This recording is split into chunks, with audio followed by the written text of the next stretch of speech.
Good morning. If everyone will pull up a chair, we'll call this meeting to order. And we have a number of special guests with us today. Representative Dennis Crosswhite Hayter, is here with us today. Thank you for joining us today. Representative Nicole Miller, thanks for being with us today. Bobby Stem with the Oklahoma General Contractors, and I won't pick on you today. Paul Zachary from the City of Tulsa, thanks for being here today. Rich Briery, is that close enough? Sorry about that.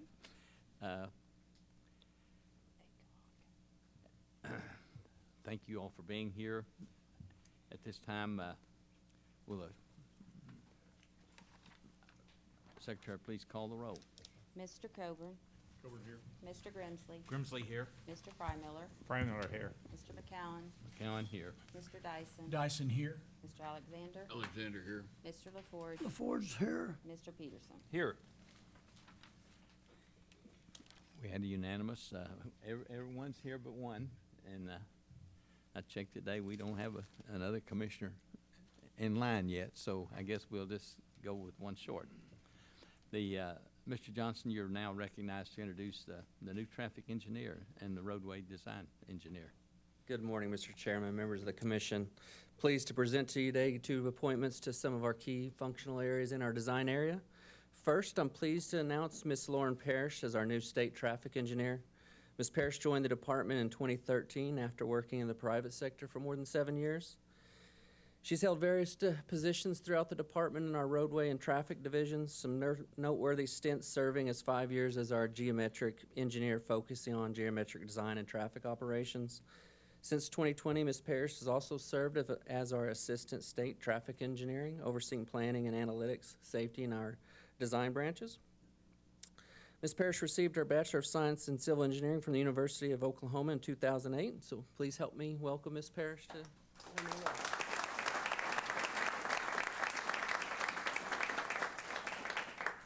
Also pleased to announce our newly appointed State Roadway Division Engineer, Mr. Randy Woods. Randy is a long-term employee of our Roadway Design Division, served in various capacities in multiple divisions. Mr. Woods has routinely been called on to lead some of the department's most complex design projects. Mr. Woods also earned an associate's degree in computer-aided drafting design in 2003, as well as a Bachelor's of Science in Civil Engineering from the University of Oklahoma in 2008. So please help me welcome him as well. Thank you. I'm probably being inappropriate in making this comment, but I am thrilled to see the executive positions that are getting filled by women in this department, and I tip my hat to our leadership. And at this time, I will turn the floor over to Mr. Gatz. Thank you, Mr. Chairman. I want to recognize a pretty special program that we've got going on, and we're going to give some special recognition to District 7. But I want to talk a little bit about Work Zone Safe, and which is a program that is really designed to get at some of our most vulnerable young drivers as they develop their habits and skill set early in their driving career. And Mr. Chairman, if you would, I'd like you to recognize Tom Robbins to come up and talk a little bit more about Work Zone Safe and then make a presentation to District 7. Tom? Thank you, Mr. Secretary. So Commissioners, I know that the number one priority for you as of all the ODOT family and contractors is the safety of our workers and the traveling public. Unfortunately, as we know, this last year had the highest reported jump in fatalities across the nation, not just here in Oklahoma. With speeding and distraction off the charts, we know this is a particular concern for our work zones. Our young teen drivers, unfortunately, do not have the hands-on opportunity to understand the risks that they're facing and to appreciate the flag or the faces behind the flag in our work zones. Most DOTs across the country hand a pamphlet and a pen and a bag and say, be work zone safe, and we need to be doing more than that. So Under the encouragement of Secretary Gatz and the leadership team, they've adopted the Work Zone Safe program. Number one, it gives a hands-on opportunity for teens across the state of Oklahoma to partner with the Highway Safety Office to go out and learn Work Zone Safe behaviors. In that, we bring and invite our districts to set up a flagger zone, to have a talk with those teen drivers about the face behind the flag and how all of us want to return home safe and that we need their attention and focus. As they walk them through the flagger zone, at the completion of that, they have an opportunity to invite them to take an online course about work zone safety. This Work Zone Safe course is available, it's free, it's online, and teens 15 to 19 across the state can take it.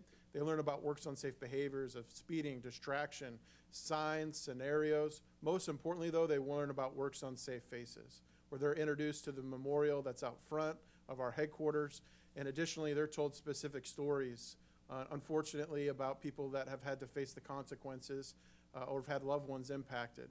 Then they're quizzed and they're asked specific questions like, what was Tim Vandiver's favorite activity to do? And that's spend time with his family. So we personalize it.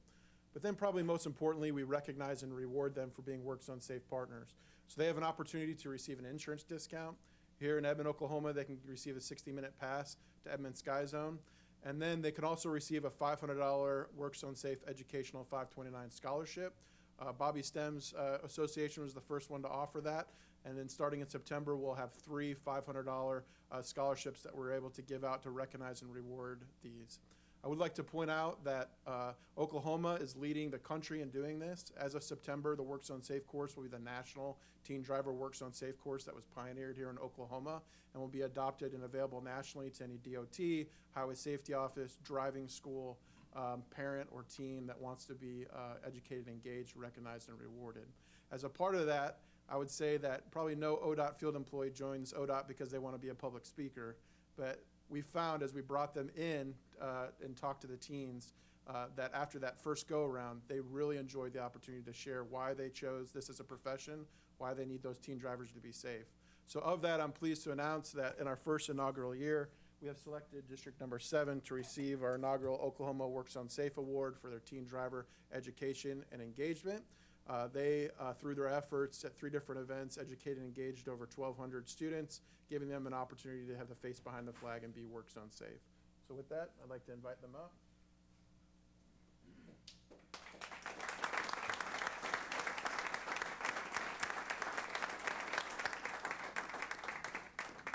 Commissioner LaForge and Mr. Chairman, if you wouldn't mind coming down.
At this time, I need a motion for approval of the minutes of the July meeting. Do I have a second? Second, Alexander. Any discussion? Madam Secretary, please call the roll. Mr. Coburn. Coburn, yes. Mr. Grimsley. Grimsley, yes. Mr. Freimiller. Freimiller, yes. Mr. McCowen. McCown, yes. Mr. Dyson. Dyson, yes. Mr. Alexander. Alexander, yes. Mr. LaForge. LaForge, yes. Mr. Peterson. Yes. It passed by unanimous vote. The consent docket contains items 104, 105, 106, and 107. These items were discussed in detail earlier in the subcommittee meetings. If any commissioners would like to pull an individual item out of the discussion, he may do it this time. Otherwise, do I hear a motion for the approval of the consent docket? So moved, Coburn. Have a second? Second. Madam Secretary, please call the roll. Mr. Coburn, Coburn, yes. Mr. Grimsley, Grimsley, yes. Mr. Frymiller, Frymiller, yes. Mr. McCowen, McCown, yes. Mr. Dyson, Dyson, yes. Mr. Alexander, Alexander, yes. Mr. LaForge, LaForge, yes. Mr. Peterson. Yes. Passed by unanimous vote. Item number 108,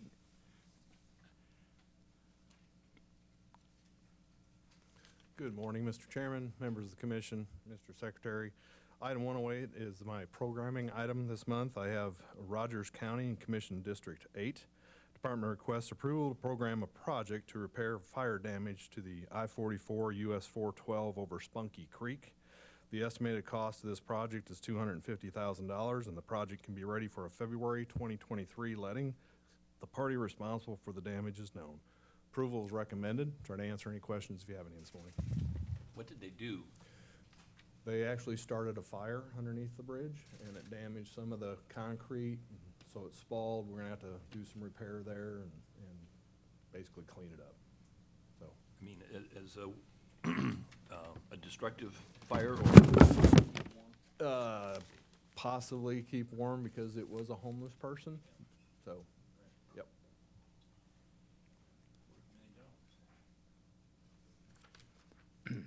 you've heard the presentation. Do I have a motion for the approval of item 108? Peterson, so moved? Frymiller, second. Any discussion? Madam Secretary, please call the roll. Mr. Coburn, Coburn, yes. Mr. Grimsley, Grimsley, yes. Mr. Frymiller, Frymiller, yes. Mr. McCowen, McCown, yes. Mr. Dyson, Dyson, yes. Mr. Alexander, Alexander, yes. Mr. LaForge, LaForge, yes. Mr. Peterson. Yes. Passed by unanimous vote. Item 109 is engineering contracts. Mr. Tigler, you're recognized to continue. Thank you, Mr. Chairman. I have one item, is Tulsa County and District 8. Department has selected Garver to provide preliminary engineering for US 75. Total not to exceed amount is $2,095,343. The project is in the 8-year construction work plan with a scheduled let date of 2028. Approval is recommended. Answer any questions if you have any this morning. You've heard the presentation. Do I have a motion for approval? Motion Dyson. Do I have a second? Second, Coburn. Is there any discussion? Madam Secretary, please call the roll.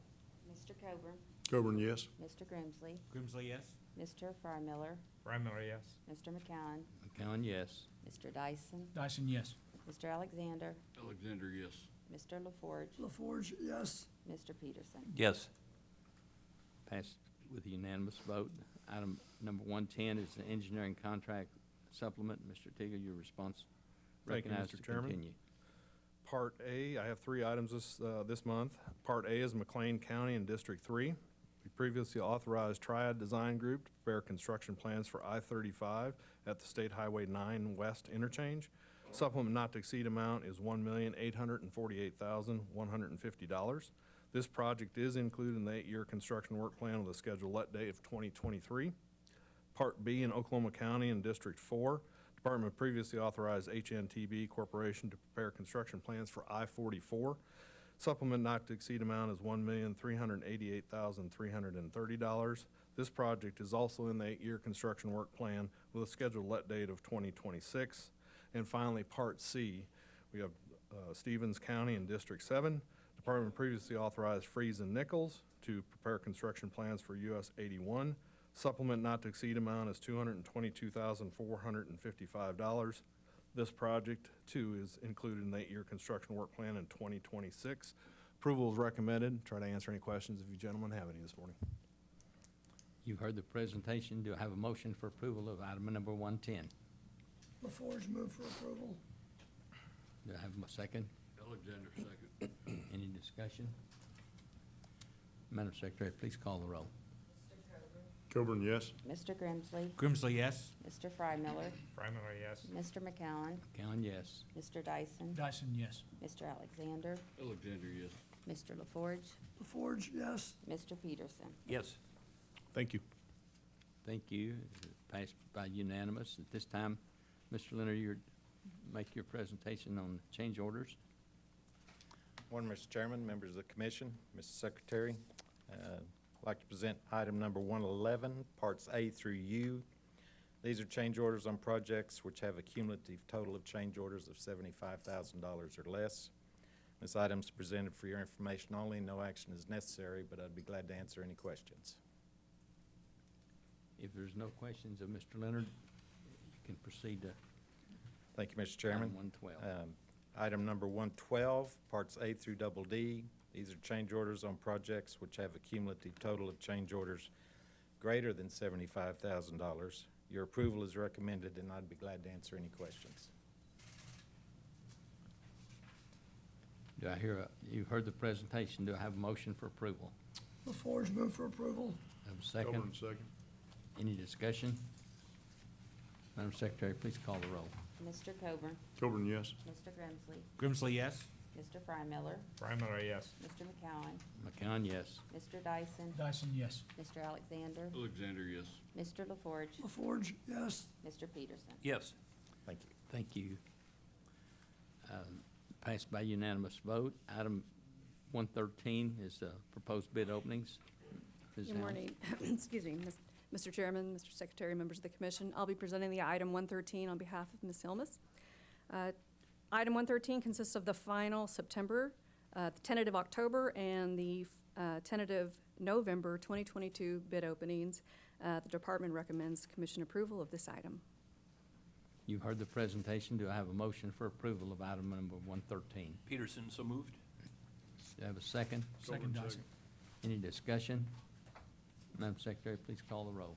Mr. Coburn, Coburn, yes. Mr. Grimsley, Grimsley, yes. Mr. Frymiller, Frymiller, yes. Mr. McCowen, McCown, yes. Mr. Dyson, Dyson, yes. Mr. Alexander, Alexander, yes. Mr. LaForge, LaForge, yes. Mr. Peterson. Yes. Thank you.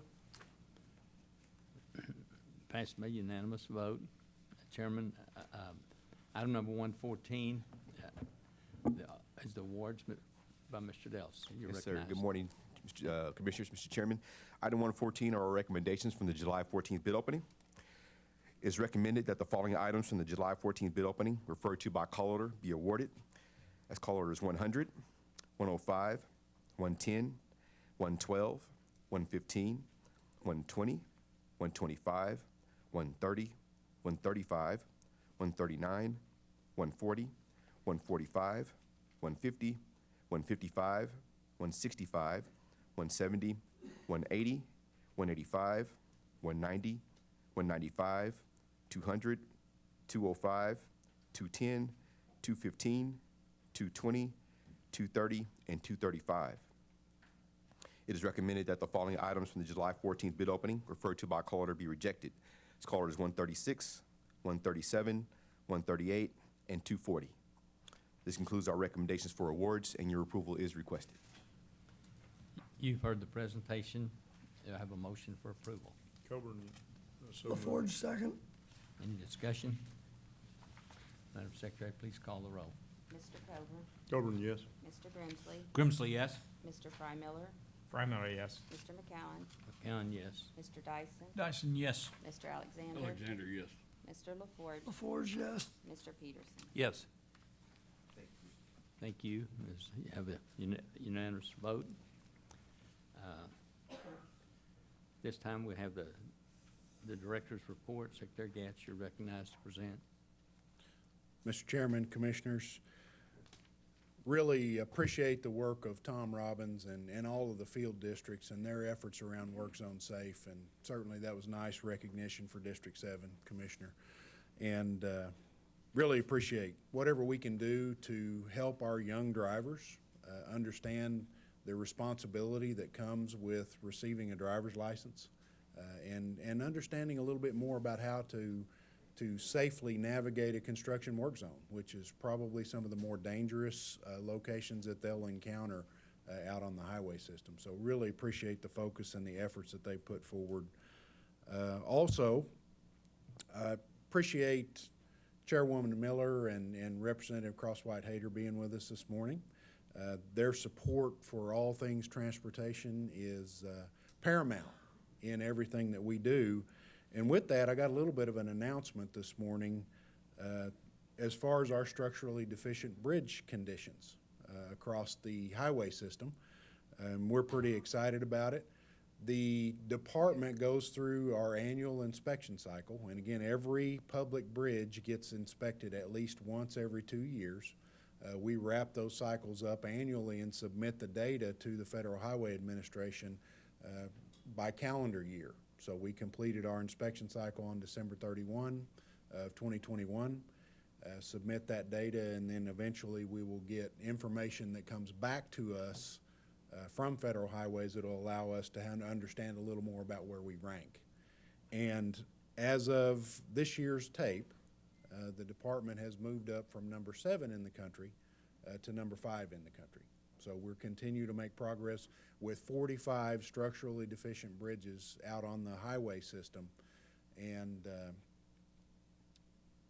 of the 6,800 total that we have on the highways, again, by percentage, that ranks us number 5.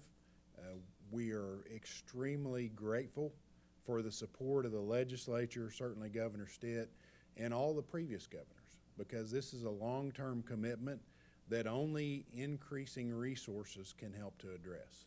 And again, the long-term funding commitment that has really materialized in the Roads Fund has been the primary mechanism that's allowed us to make progress with the help and commitment, not just of people that work for the Department of Transportation, but our consulting engineering partners and absolutely our contracting partners that make sure we can get work done out on the system.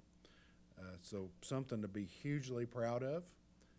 We have come a long ways since 2005, 2006, when we had 1,200 almost of our structurally deficient bridges of the 6,800 on the system, and we're ranked 49th in the country. So we continue to make great progress. We are not done. As I stand here before you today, we've got about 1,200 bridges out on the highway system that are over 80 years old. So all of those bridges will need attention eventually. We've got many other bridges that are one inspection cycle away from potentially going structurally deficient. So our work is not done. We have to be diligent in our ongoing commitment, and we've got to continue to work on our bridge infrastructure. What I would tell you is that we've come from a bridge infrastructure that was in an absolute unmanageable condition. Over time, through increasing resources and commitment, we've been able to turn that into a manageable condition. But we've got somewhere in the neighborhood of 800 bridges in the construction work plan that we're going to be working on over the next 8 years. So we're going to continue that effort. We're going to continue to keep Oklahoma as a top 10 state for bridge condition on the highway system. So, Commissioners, I thank you for your support. Each one of you shares a role in making sure that we continue that commitment, and we're headed in the right direction with our bridge infrastructure. So, Yeah, that really is exceptional. I mean, a round of applause to ODOT. Yeah, it's really tremendous. thank you. And mention a couple of up-and-coming projects. We've got some construction on I-35 at the North 63rd Street interchange, part of an ongoing effort to improve Interstate 35 in North Oklahoma City and into Edmond. That'll be a pretty significant project. Take us a couple of years to complete, but we're excited about continuing the effort to make really that interchange location with I-44 and I-35 better. Also, in the Tulsa area, we've got State Highway 51 pavement rehabilitation east of Interstate 44 that'll start up. Some full-depth repaving, including adding a barrier wall in place of the grass median in the Tulsa area. So we're pretty excited about having not only a safety improvement, but a conditional improvement in our pavement condition. We're not exactly where I'd like for us to be when pavement condition's considered. We're going to be probably 27th or 28th in the country. We've got work to do on our pavements, but the guys are doing a great job, and it's projects like this that help us make that number look better. So, also in Sapulpa, we've got a little project on State Highway 66 that is a part of a community partnership with Sapulpa that will return part of State Highway 66 to the city's control. and give us a little bit of a reliever route around the downtown area of the city of Sapulpa, because they want to continue some activities in the downtown area that are certainly more conducive to being city-controlled than department-controlled. So again, that's just an example of our efforts to make sure that we're doing everything we can to listen to the needs of the community and accommodate those. So we're getting Route 66 polished up a little bit, and then as the commission voted last month, we're going to return that back to the city of Sapulpa control. So that's again a great project. And lastly, talk just for a minute about US 259 in McCurtain County. That's a project that starts about 2 miles north of the Texas state line and extends north 6 miles for $22 million. And that's going to add shoulders and improve some curves on that route. Highway 259 in the southeast corner of the state, connecting up to Idabel, is certainly a primary route for a lot of tourism activity that's going on and a lot of commerce and public travel in general. This project is going to be well received. Again, address a route that's certainly one of our more than 5,300 miles of rural two-lane highway that doesn't have shoulders on it. So we're excited about some activity and getting some work done on this. This is just a phase of a much larger project that'll get us all the way eventually to Idabel. So again, not just about tourism, it's about transportation in general in the southeast corner.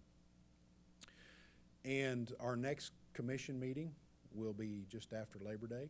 And this time of year, as folks are out traveling, the month of August, kind of getting ready to go back to school, we're seeing a little bit of a peak. Also, with Labor Day weekend coming up, we see some peak travel periods, and that sometimes translates into peak accident periods. So I want to take the opportunity to encourage the traveling public to join some of those work zone safe leaders that are our youngest drivers in being safe in our work zones. Pay attention, put away distractions, and not just in work zones, but anywhere you're traveling on the highways. And number one, always remember that first line of protection that's represented in that seat belt in your vehicle. Please buckle up in your travels and be careful out there on the highway system as we get ready to kind of bring the summertime to a conclusion and get ready for some of the fall activities. So, Mr. Chairman, thank you very much.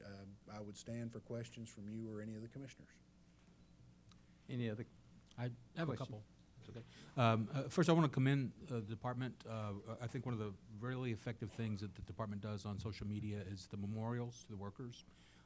For one thing, it gives everyone a sense of the toll, the human toll. It honors the families, but it gives us, it's a very powerful reminder kind of how important, that we need to consider that. The second thing is the deficient bridge thing is quite an accomplishment. And what I would love to see is if we could do something similar over like the next 20 years for our rural highways. We have a lot of rural highways in Oklahoma, and the thing about the deficient bridge effort, that was carried over across multiple administrations. It was bipartisan. We had multiple changes to the legislature, but we had a focus for years, and it was really a success story in Oklahoma. I'd love to see us figure out how, working with the 8-year plan, we could do that for our rural roads, because I think it's going to take that level of a sustained focus to accomplish that. And I do think we're in a much better shape now than we were 20 years ago in terms of being data-driven. There's a lot more data we can make decisions on and be more informed on. It's just something that I would hope to see. I know it's a big undertaking, but maybe it's something that we could begin to look at is how can we tackle that problem more systematically. So. And Commissioner, I could not agree anymore. The governor has put a focus on rural two-lane highways without shoulders and made that one of our performance metrics. So it's something we monitor, with a goal of trying to reduce that 5,300 mile number by 10% over a 4-year window. That's tough to do, but I think what you're seeing is a transition just as you described. As we become more adept at understanding everything from the maintenance needs out on the system to the safety needs, we're going to be able to really focus our investment strategies on those locations. And for the long term, I think we're going to get on a very similar path to what we've taken with structurally deficient bridges, and we're going to make a difference. And I think, again, having that performance metric and that focus is critical. And just as you point out, the tools we have in the toolbox today to not only gather the data, but to do the analytics on it that support our decision-making and our investment strategies are far better than we've ever had before, and getting better all the time. So I appreciate your recognition and again, concur with everything that you said. Any other comments?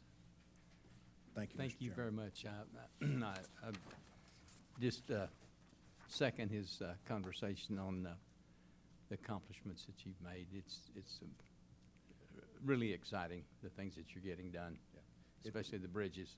Yeah, the bridge infrastructure, every Oklahoman should be proud of that we are now ranked in the top 5 in the country for bridge condition across this nation. Every Oklahoman should be proud of it. And you didn't do it the way the lady told me about it last week. She complained to the commissioner that it was unreasonable to have a 6-ton limit on that little bridge in her neighborhood, and he said, I'll fix that next week. So he got a new sign painted that said, limit 10 tons. I don't think we're doing that, so. We're making a difference, and again, I attribute that to the support that we've received and certainly the resources from the legislature and long-term commitment and diligence. So, thank you, Mr. Chairman. Thank you. Any other discussion before we have a motion for adjournment? Do I have a motion for adjournment? So move. Second? Do I hear a second? Dyson. Madam Secretary, please call the roll. Mr. Coburn, Coburn, yes. Mr. Grimsley, Grimsley, yes. Mr. Frymiller, Frymiller, yes. Mr. McCowen, McCown, yes. Mr. Dyson, Dyson, yes. Mr. Alexander, Alexander, yes. Mr. LaForge, LaForge, yes. Mr. Peters. Yes. We are adjourned. Thank you for all being here.